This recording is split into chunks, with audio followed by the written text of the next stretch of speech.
And welcome. My name is James David Moran. I'm the Vice President for Programs and Outreach here at the Society. And thank you for joining us for this program. Equal rights may be self-evident, but have they been realized? Tonight's program is co-sponsored by the Franklin M. Lowe Lecture Series at Becker College. And for those of you who are joining us for the first time, let me briefly say that the American Antiquarian Society is a national research library and a learned society dedicated to pre-20th century American culture and history.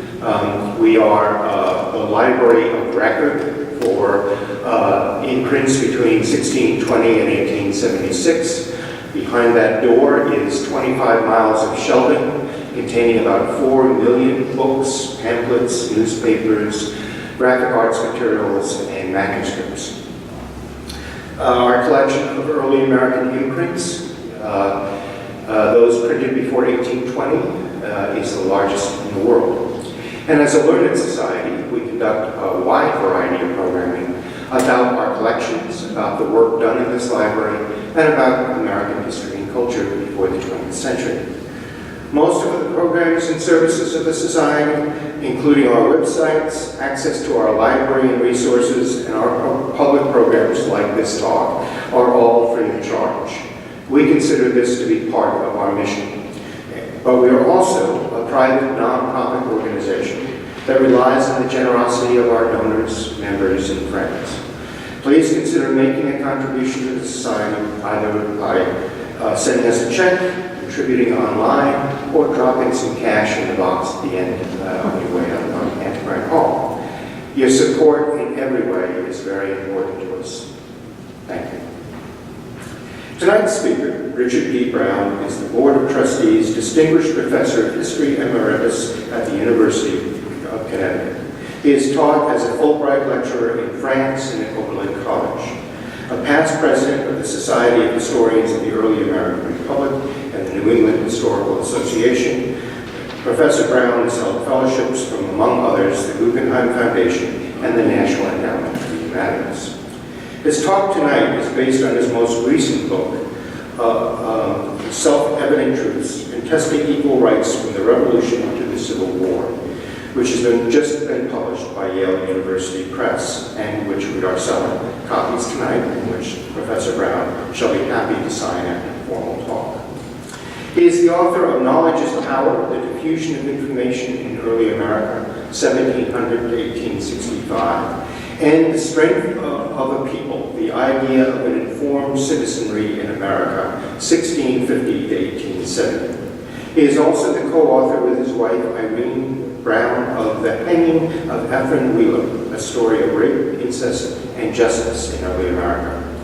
Professor Brown was elected a member of AAS in 1981, and he currently serves on our council, or as we term it, our Board of Trustees.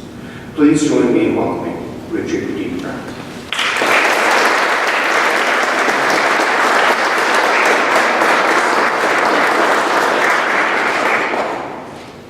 Thank you, James David Moran, for that very kind introduction. And I also want to thank all of you who have come here this evening. It's very good of you to come. And one of the secrets of successful public speaking is to lower expectations.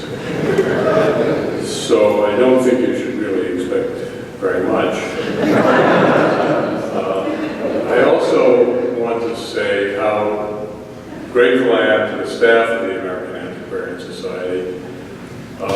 The illustrations that you will see as I proceed come from the collections of the AAS in about 80% of cases. And I also want to say that being invited to speak here is a great honor. There's no institution that I hold in higher regard than the American Antiquarian Society.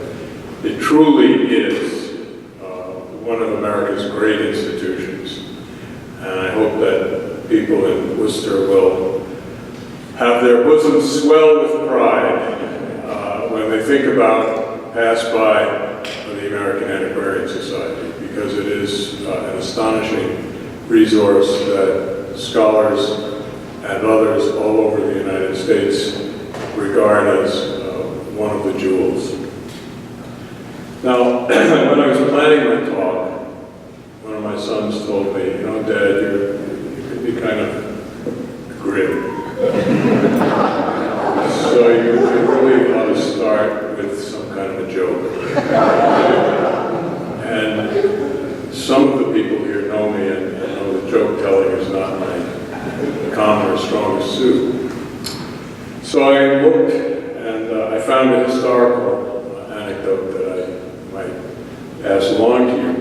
It is indeed a very old story. Abraham Lincoln told it, and I figure if it worked for Lincoln, maybe it would work for me. President Lincoln told the story of an Illinois preacher who declared one Sunday that the only perfect man who ever walked the earth was Jesus Christ.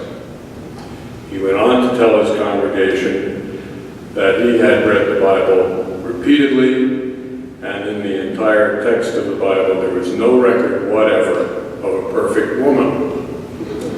And indeed, in his entire life, he had never heard of a perfect woman.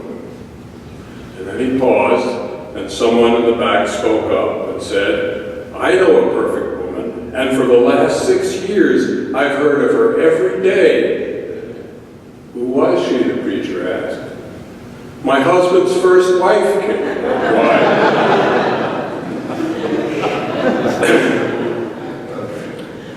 Now, my talk tonight is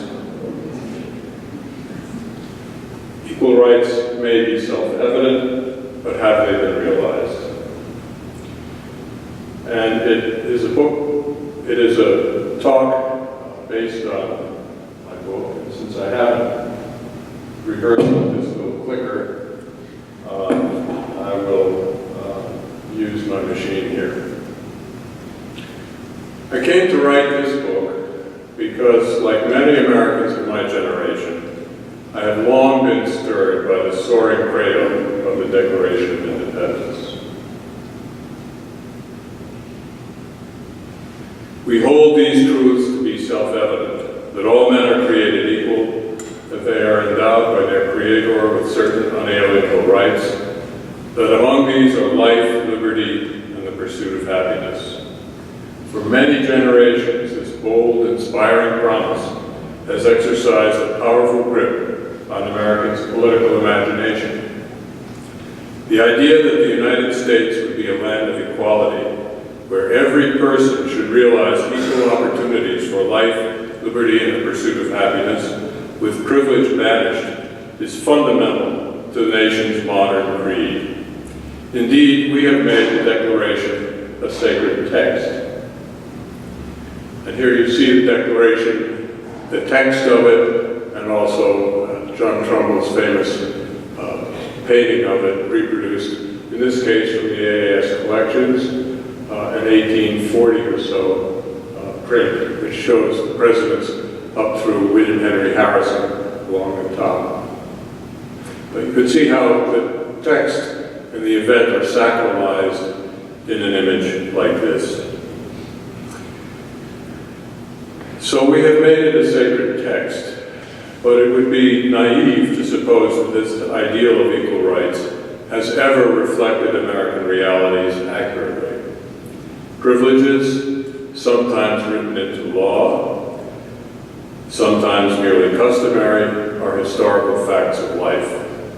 Statutes have privileged men, property holders, whites, adults, citizens, Christians, especially Protestants, and heterosexuals. Custom has extended these and informal types of privilege, like class, ethnicity, and education, into American society broadly. Consequently, many have concluded that the Declaration's promise was hollow rhetoric, merely patriots' propaganda. Why, they ask, should anyone take seriously the assertion all men are created equal, when it came from the pen of a slave master and was proclaimed by a Congress of privileged gentlemen, most of whom, 41 out of 56, were slaveholders like Jefferson? powerful argument. We should not allow the patriotic mythologies that are bred into us from childhood to cloud our vision. But neither should we interpret the Declaration so as to forge a weapon for the political battles of the present. In this book, I argue that a mature consideration of the Declaration's self-evident truths requires us to examine the origins of those truths and their trajectories across the centuries. The language of the Declaration can indeed be called propaganda, if by propaganda we mean an explicitly political text aimed at arousing popular support. At the same time, we must recognize that for propaganda to succeed, the ideas it expresses must be meaningful, even inspiring, and were so for many Americans. Those who view the Congress of Gentlemen with a full-blown skepticism or with cynicism could be mistaken.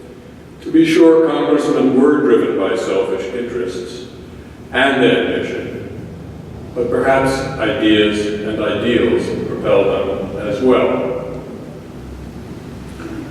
Now, however, and this is a Currier and Ives version of the same Trumbull image, this also from the AAS collection.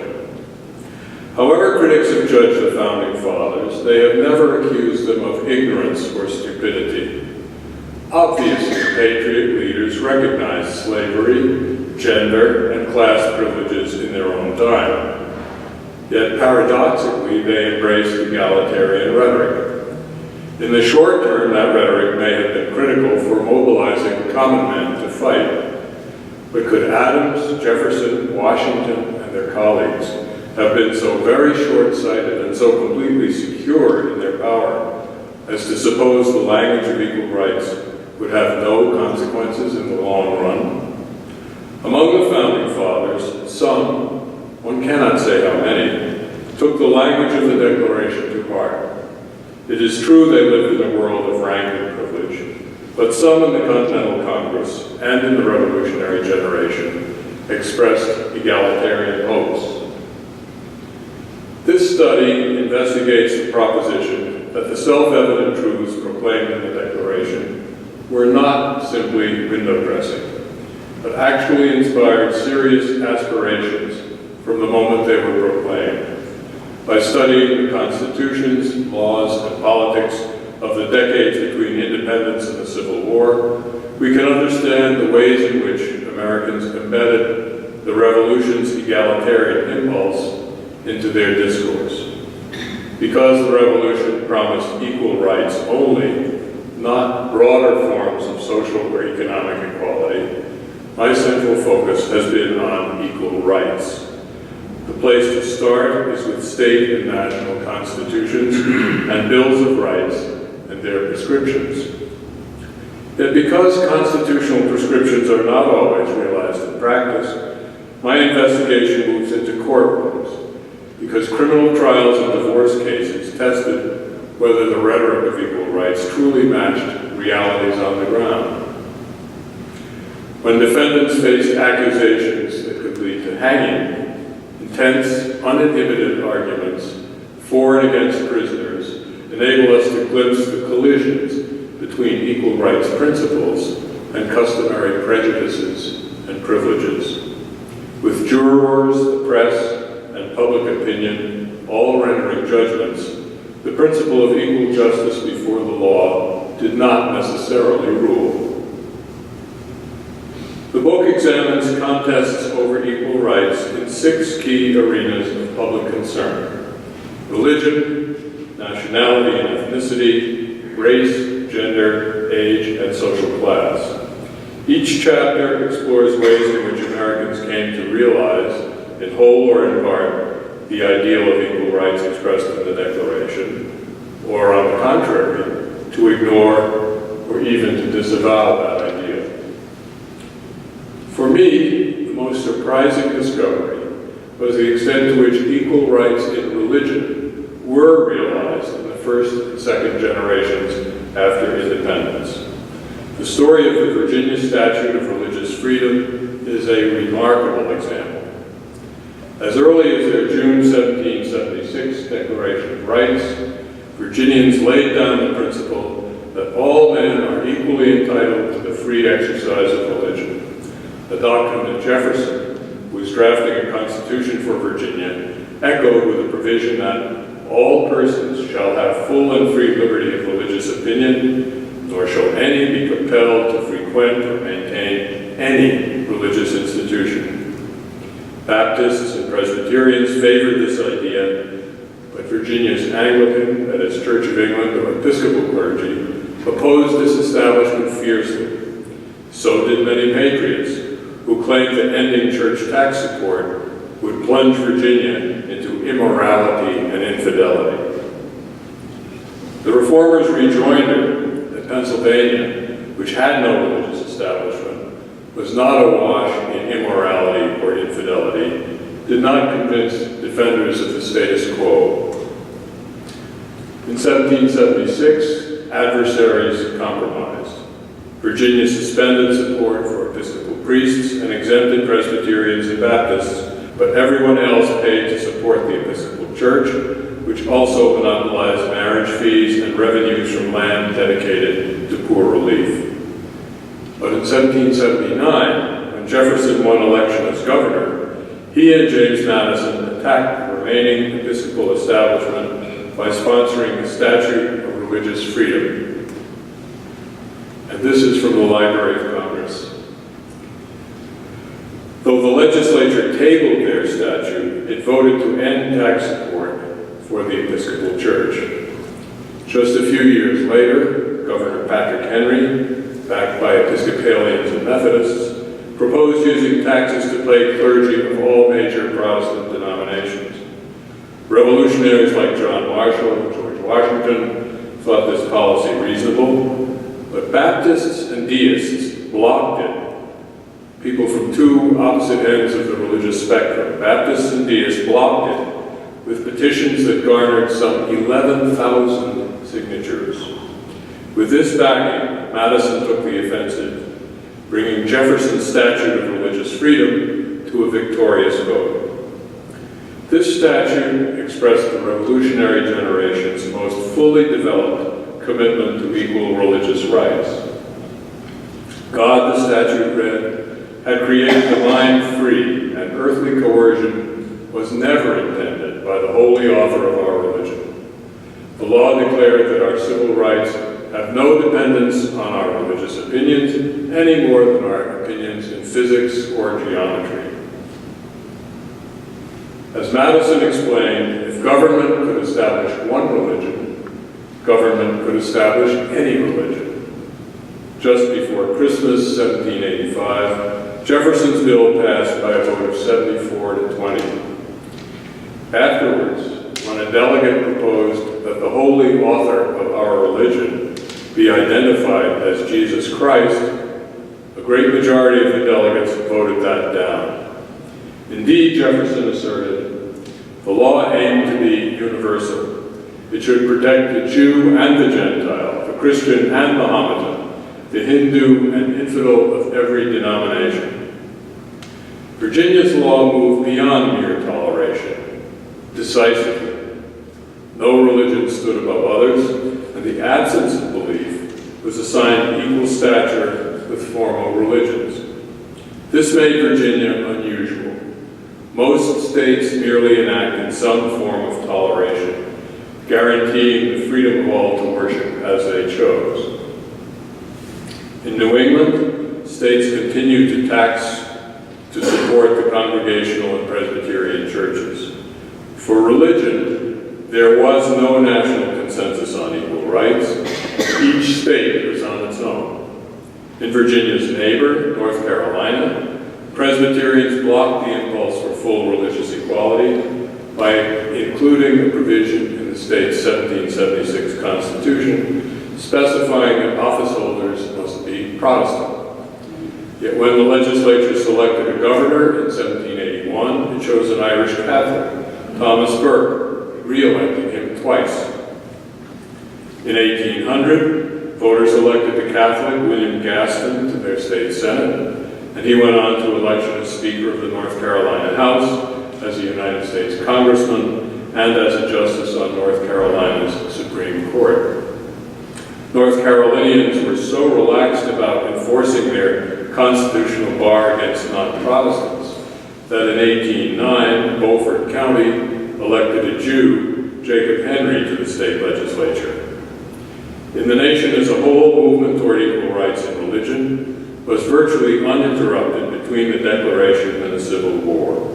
One major exception was states' persecution of Mormons, chiefly because of their commitment to polygamy. When it comes to race, as you know, equal rights were broadly denied. The Constitution guaranteed private property rights, heritable private property rights, and guaranteed that states could maintain slavery as well as any other form of inequality based on color or lineage. But the doctrine of equal rights did not lack defenders. Starting during the Revolution, northern states abolished slavery, and most southern states enacted laws allowing masters to free their slaves. Consequently, by 1800, there were tens of thousands of free African Americans. They could own property, sue in court, and in 7 states, they could also vote if they met existing age, residence, and property qualifications. But movement toward equal rights was blocked by whites fearful of the growing visibility and power of free people of color. In states from Connecticut south, and in states formed out of the Northwest Territory, today's Midwest, racial restrictions would become the norm, not the exception. It was left to abolitionists, often led by free blacks, to assert the principle of equal rights. Indeed, though all agreed that most African Americans were born in the United States, the majority of states denied them citizenship. Abolitionists fought back and even extended the argument for black citizenship to include slaves. Before the Civil War, the United States government sometimes issued passports to people of color, but policy was inconsistent. In 1857, the Supreme Court ruled in Dred Scott that whatever states might claim, a Negro could not be a United States citizen. But this ruling, the Dred Scott ruling of '57, was short-lived. 11 years later, in 1868, the 14th Amendment to the Constitution reasserted the principle of equal rights powerfully. This declared that all persons born or naturalized in the United States are citizens of the United States and of the state wherein they reside. This great victory for equal rights guaranteed equal rights to life, liberty, and property, and the equal protection of the laws. 2 years later, the 15th Amendment provided that voting rights could not be denied on account of race, color, or previous condition of servitude. And here you have an image, and this comes from the Antiquarian Society, of African Americans voting in 1867, and so long as President Grant kept troops in the South, African Americans were often voting. But for women, there was no such recognition of equal rights. Though after independence, women made some headway in seeking equal rights, including the right to vote in 1793 in New Jersey. As with African Americans, women faced a backlash. New Jersey shut down women's right to vote in 1807, and no other state recognized that right. In Anglo-America, political recognition had always been linked to property ownership, and according to Anglo-American law, the moment a woman married, ownership of her property shifted to her husband permanently. Like children and servants, the law viewed women as dependents, incapable of exercising independent responsibility. Single women and widows, property or not, were legal anomalies. And as with African Americans, a scientific theory took hold, declaring women were by nature designed to be subordinate to men. The price women paid for this systematic inequality was, though far less than African Americans, incalculable. They gained education, they became vocal advocates for temperance, abolition, and women's rights, but marriage law, coverture, which normally stripped them of property, kept them in thrall. In 1776, Abigail Adams complained to her husband that all men would be tyrants if they could. They might not actually exercise power tyrannically, but they held the reins of power. The experiences of Anne Parker Cowper, a Virginia gentlewoman, are instructive. Daughter of a wealthy plantation owner and Revolutionary War officer, as well as a Virginia and United States legislator, Anne Parker married William Cowper in 1802. Over 6 years, she bore this Virginia-bred U.S. Navy captain and then merchant 3 sons. But when he began abusing her, she fled to her father's plantation, where she gave birth to a 4th son. Her father now urged her to follow Virginia's only pathway to divorce, to petition the legislature, where he was well known. But when her husband begged forgiveness, she rejected her father's advice, hoping to restore their marriage. After her father's death, she would come to appreciate his wisdom. Indeed, the legal instruments he provided to guard his only daughter proved inadequate compared to the power of Anne's husband. Her father willed Anne 7 slaves, an annuity, and if she wished, lifetime residence at the home plantation. And if her eldest son adopted the Parker surname, the estate would go mostly to the boy. So Cowper tried to change the boy's name so that, now becoming his son's guardian, he would control the property, and as his son's legal heir, he would own it outright if the boy died. We do not know Cowper's feelings about his son, but Anne swore in an affidavit that her husband threatened to cut his throat from ear to ear if the boy resisted the name change. Subsequently, during another pregnancy, Cowper beat Anne severely, threatening to kill her if she refused an abortion. This repeatedly repentant husband even tried to starve his wife before his physical attack produced a miscarriage. Still, when her husband promised reformation in writing, Anne accepted his apology. Only after William threatened to kill her, if she did not destroy those written promises, did Anne seek a divorce. But then she retreated again when William again swore to reform and again signed a promise of good behavior. When he resumed his abuse, whipping Anne and her cousin who tried to protect her, Anne finally brought William before the county court. The justices ordered Cowper to desist, but to no avail. When he attacked Anne with a knife, she locked herself in a bedroom. When he went to buy guns, Anne fled with her youngest child to her uncle. Now she asked the Superior Court for protection and return of her property. The court ruled in Anne's favor, declaring William Cowper without honor. But William ignored the judgment. Where the rights of husbands were concerned, possession was indeed 9/10 of the law. Anne never again lived with William. Though her father had tried to protect his daughter, coverture was so powerful that his detested son-in-law controlled his plantation, his slaves, and his 3 eldest grandsons. For 5 years, Anne and her youngest lived with relatives, while William managed the Parker estate into decline. Finally, in 1816, Anne petitioned for a limited divorce. She could not remarry, there would be separation only. When the case came before the legislature, Anne brought 11 affidavits describing William's bad behavior, winning her freedom and part of the property her father had left her.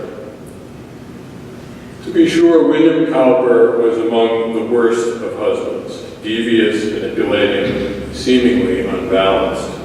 But the fact that an elite woman, protected by her father's will, could be abused year after year demonstrates the power of marriage law. Had Cowper assaulted any other woman, he could have been prosecuted for felony, and his victim could have testified against him. But Anglo-American law forbade a wife from testifying against her husband. The best Anne Cowper could gain was separation. Her husband's penalty was losing the right to her property after he had wasted it. Gentlemen ruled that Cowper indeed abused coverture, but they sustained patriarchal rule over wives. Scholars of slavery have shown that whipping one slave intimidated many others, often for a lifetime. So it was with William Cowper's notorious abuse, the gossip of elite Virginia families. We cannot know why Anne accepted her suffering, but her acquiescence followed social prescription. In 1811, when Cowper severely battered her, the Episcopal Bishop of Virginia admonished his own daughter, never attempt to control your husband by opposition of any kind. Anne never consulted the bishop, but her conduct suggests she accepted his admonition that a difference with your husband ought to be the most studiously guarded against. This 1811 advice was published repeatedly for a generation. Not only law, but custom required Anne Cowper's submission. In the North and Northwest, many women protested, demanding equal rights. But although some legislatures relaxed divorce statutes slightly, and a few states recognized limited property rights for married women, women's overall status remained fixed. One provision of the 14th Amendment limited voting rights to male inhabitants explicitly. They did indeed protest, and this is an image from the AAS of Victoria Woodhull in 1871, protesting exclusion from the polls.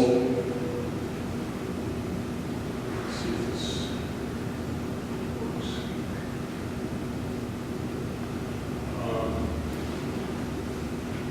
You can see near the far left, there's an African-American man. In the middle, just left of center, is a stereotypical Irish man. Next to him is a stereotypical German man, with a cap on and a beard. And you have another woman with Woodhull. Variety of men are there, including African Americans and immigrants. They can vote, but as you can see from the gestures, gesture of the voting official, he can do nothing.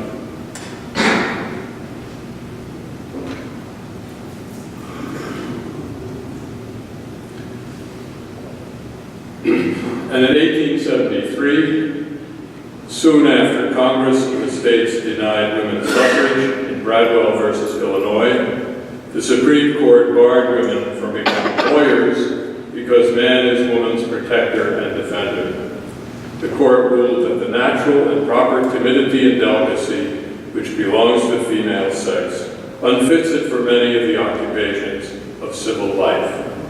As with race, natural inequality ruled. In contrast, when it came to social class, no one argued openly that the rich should possess more rights than the poor. But property was never distributed equally, and the accumulation of one generation could be passed to the next. Indeed, the principle of individual rights guaranteed the right to heritable private property. Consequently, though Americans proclaimed they practiced one standard for rich and poor, that was never true in practice. If poor men fell into debt, their creditors could jail them until they paid up. And this is an image from a newspaper that was briefly published in the debtor's prison in New York City. Very rare paper to survive and the masthead, or the cover, I think is very interesting to view. There's a similarity with the pleas of slaves for freedom to be unbound, but you also see a poor man who is in chains comparable to that of the slave. The wealthy, though nominally subject to the same statutes, enjoyed other arrangements. It is true that the nation's most prominent debtor, Robert Morris, signer of the Declaration of Independence, the Articles of Confederation, and the Constitution, the one-time superintendent of finance for the Continental Congress, and also a United States Senator. It is true Morris was arrested and jailed for debt. Initially, Morris complained, "I sleep in another person's bed, I occupy other people's rooms." But after a week's discomfort, he rented the jail's best room and furnished it with a bed, trunk of clothes, mirrors, writing desks, 8 chairs, a settee, a mahogany table, as well as office equipment, account books, and correspondence files. In jail, Morris could work to straighten out his affairs. To ease his suffering, friends sent cases of wine. George Washington visited, and Morris entertained the former president at dinner in the jail where he dwelled for over 2 years. Wealth made Morris's suffering relative. His was not the dirty, crowded cell of hungry, forlorn hope prisoners. When it came to criminal justice, the advantages of wealth and class, while real, did not necessarily assure favorable outcomes. Legal procedures aimed to provide equal justice, and often they did. But the case of Congressman Philemon Herbert, tried in 1856 for the murder of Irish waiter Thomas Keating in Washington, D.C., demonstrates the power of class rank. Herbert, a well-connected gentleman, shot Keating fatally after a fracas that began when Herbert took offense at the waiter's words. The judge and jury were so sympathetic that Herbert was acquitted. Similarly, Richard Robinson, patron of the murdered New York prostitute Helen Jewett, won acquittal because jurymen refused to credit the testimony of prostitutes. Only when people of equal rank were involved, as when Dr. John Webster killed his creditor George Parkman in Boston in 1849, were gentlemen likely to be convicted. Though the law claimed to be blind to wealth and social status, those who rendered judgment, courtroom officials, the press, the public, recognized and were influenced by social standing. In conclusion, as I hope these brief sketches of Americans' actual practice of equal rights concerning religion, race, gender, and class suggest, the Declaration's self-evident truths provided an agenda for American politics, but they did not generate a social revolution. It is true that equal rights before the law were substantially realized when it came to religion, and though I have not discussed it today, for nationality and ethnicity as well among European Americans. In fact, the commitment to equal rights among white men, though far from complete, was more than merely a myth, owing in part to the nation's relatively broad distribution of property. In contrast, when it came to race and gender, custom, law, prejudice, privilege, and ideology combined to block the realization of equal rights. Children and women were recognized as citizens, but as dependents could never exercise equal rights. Advocates of equal rights for people of color and women persistently fought against barriers justified by the ideology of natural dependence. Indeed, they won important battles, chiefly the post-Civil War amendments regarding race, but many others they lost. White Americans' commitment to equal rights for people of color was shallow, episodic, and always contested. And there was no equivalent public commitment to women's rights, as illustrated by the 14th Amendment's males-only suffrage and proclaimed in the Supreme Court's Bradwell decision. For at the heart of the equal rights proposition lay two fundamental principles of the revolution that could not, and I believe can never, be reconciled fully, even if the time should come when Americans surmount the challenges of race and gender. First, the idea that all men are created equal, and second, the belief that private property, heritable private property, is necessary, absolutely necessary, for the full enjoyment of individual rights. By embracing these two principles, for the past 2.5 centuries, Americans have used their equal rights to pursue inequalities of wealth, education, and social standing. Certainly, Americans have criticized, even castigated, economic and social hierarchies as artificial. But they have also created them repeatedly, justifying American hierarchies as meritocratic. And perhaps within boundaries of race, class, and gender, American hierarchies have sometimes displayed meritocratic dimensions. Yet we must also recognize that the mythologies of equal opportunity have masked the hard realities of privilege, especially hereditary privilege. I do not believe that will go away. Why? Because Americans' belief in the principle of equal rights is inseparable from their belief in private property. Consequently, the pursuit of equal rights that is so fundamental to the history of American society has been contested, will be contested, and I would say must be contested, in my judgment, permanently. Thank you.